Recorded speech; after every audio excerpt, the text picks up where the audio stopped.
नमस्कार मित्रों, कैसे हो आप सभी। आशा करता हूँ आप सभी अच्छे होंगे और आप सभी की तैयारी भी अच्छी चल रही होगी। आज हम बात करने जा रहे हैं जो आपका राजस्थान में जो पीटीटी जो प्री पीटीटी का एग्जाम होता है राजस्थान में, जो कि कल संडे अर्थात 21 मई 2023 को होने जा रहा है, उसी के संबंध में कुछ चर्चा करने के लिए हम यहाँ पर उपस्थित हुए हैं। तो जैसे कि आप सभी ने तैयारी तो बहुत अच्छी की होगी, बहुत अच्छे से तैयारी की होगी और कहीं भी थोड़ी बहुत कमी भी रही होगी, फिर भी आपने उसको बढ़ने का प्रयास किया होगा। तो देखो बच्चों, तैयारी जो है तैयारी तो सभी करते हैं, पर क्या क्या चीज़ें हो सकती हैं जिससे आप अपने पेपर को और बेहतर बना सकते हैं और आप कम तैयारी में भी एक अच्छा पेपर अटेंड कर पाएंगे और आप विश्वास रखेंगे कि आपका सिलेक्शन अवश्य हो जाएगा।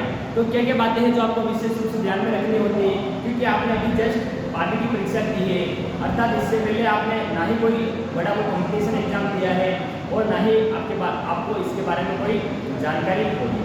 तो अगर अपन माने तो अर्थात आपके लिए जो इस बार है, जो पहली बार कॉम्पिटिशन एग्जाम होने जा रहा है, तो आपको बहुत सारी चीज़ों का ध्यान भी रखना आवश्यक होता है, क्योंकि छोटी सी गलती आपकी जिंदगी में बहुत सारे उतार चढ़ाव ला सकती है। इसलिए क्या बातें आपको ध्यान में रखनी चाहिए, उसके बारे में हम आप थोड़ी सी चर्चा करेंगे।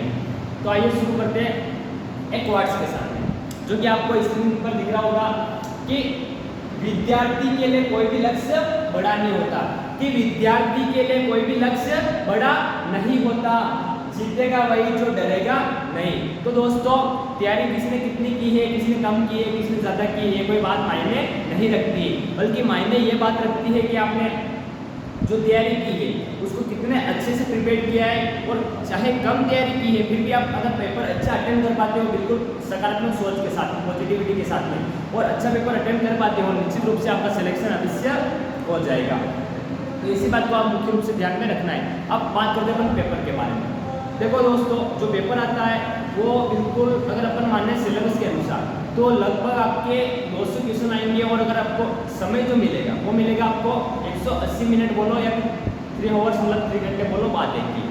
तो 3 घंटे में मतलब 180 मिनट में आपको 200 क्वेश्चन करने होंगे। अगर अपन औसतन निकाले तो 1 मिनट से भी कम समय में आपको एक प्रश्न का उत्तर भी ढूंढना है, उसको OMR में घोला भी करना है, वो पूरा प्रक्रिया आपको 1 मिनट में ही पूर्ण करनी है। और उसमें आपने देखा होगा जो रीजनिंग के अपने 50 क्वेश्चन आते हैं, उसमें तो समय ज़्यादा भी लगता है, 1 मिनट से ज़्यादा, क्योंकि उसमें आपको हल करना पड़ता है। कोई बात नहीं, फिर भी आप आराम से पेपर कर पाओगे। आपको बस पेपर का जो क्राइटेरिया आएगा उसको आपको औसतन टाइमिंग बराबर रखनी है। जैसे अगर फर्स्ट रीजनिंग का आता है तो रीजनिंग को आपको लगभग 1 मिनट के आसपास एक क्वेश्चन करना है, इसे करते रहना है। अगर थोड़ा टाइम ऊपर भी हो जाता है तो आपको थोड़ा सा माइंड को रिलैक्स होना है और आपको ध्यान रखना है कि थोड़ा टाइम अगर ऊपर जा रहा है तो आपको धीरे धीरे टाइम में थोड़ी स्पीड बढ़ानी है ताकि आप स्पीड से कर पाओ, और टाइम मैनेजमेंट आपको करना ही पड़ेगा।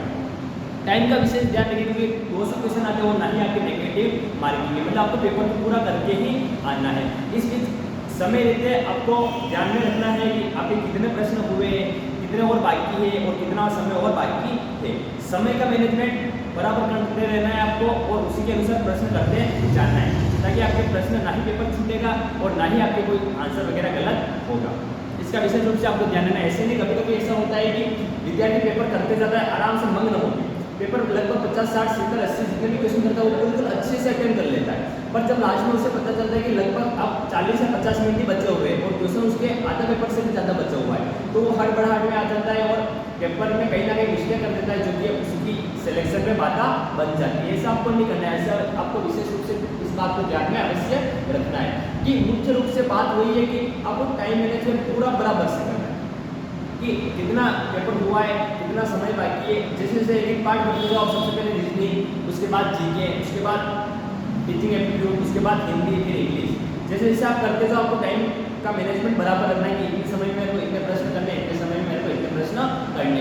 और बाई चांस आपको बीच में कोई प्रश्न अगर नहीं आता है तो उसमें आपको समय बिल्कुल भी वेस्ट नहीं करना, उसको आपको अलग से टिक कर देना कि ये प्रश्न मैं लास्ट में देखूंगा, समय बचा करके, ताकि आपका समय बिल्कुल वेस्ट नहीं होगा। फिर आगे आपको बढ़ जाना है आगे, पर आपके माइंड में हल्का सा होना चाहिए, हाँ मैंने प्रश्न 2 छोड़े या 4 छोड़े, क्योंकि वो बात आप भूल चुके हो और आपने टाइम मैनेजमेंट कर भी रखा है, फिर भी लगभग लास्ट में जैसे पेपर पूरा होगा आपको लगेगा मेरा समय भी पूरा हो चुका है, पेपर भी पूरा हो चुका है, पर आपने जो बीच में जो प्रश्न छोड़े थे वो आपके कहीं नुकसान ना करवा दे। इसलिए आपको विशेष रूप से दिमाग में रखना है कि पेपर में हमने कौन से और कितने क्वेश्चन छोड़े हैं। उसके लिए आपको एक्स्ट्रा लास्ट में समय भी बचाना है ताकि उन क्वेश्चन को आप थोड़ा ज़्यादा समय दे करके उनको भी सही कर पाओ और लास्ट में एक बार वापस से आप OMR और पेपर को मैच कर पाओ कि आपने लगभग पूरा पेपर कर लिया है या फिर आपने कोई क्वेश्चन या फिर कोई मिस्टेक वगैरह तो हुई नहीं, ताकि लास्ट के 5 या 10 मिनट बचा करके आप उसको पूरा रीचेक कर पाओ ताकि कोई मिस्टेक हुई भी है तो भी उसमें आप सुधार कर सको। इस प्रकार से आपको विशेष बातें ध्यान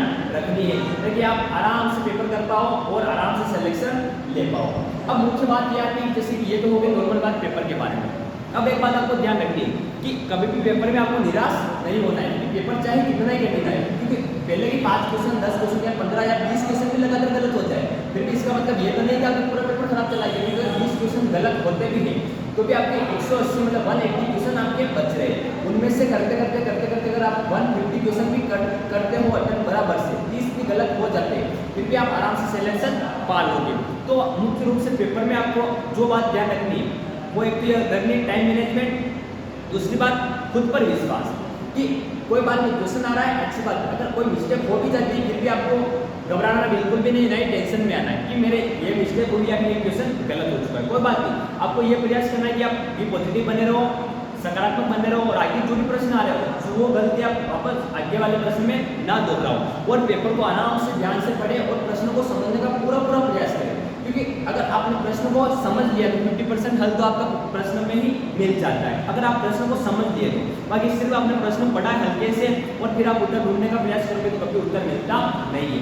इसलिए पूरा पेपर ध्यानपूर्वक पढ़ते जाए। प्रश्न जब एक बार में समझ में ना आए तो एक बार प्रश्न पढ़ लिया कोई बात नहीं, समझ में आया अच्छी बात नहीं आए तो हल्का सा आपको रिलैक्स होना है, हाँ चलो कोई बात नहीं, आया तो भी खुश और नहीं आया तो भी खुश।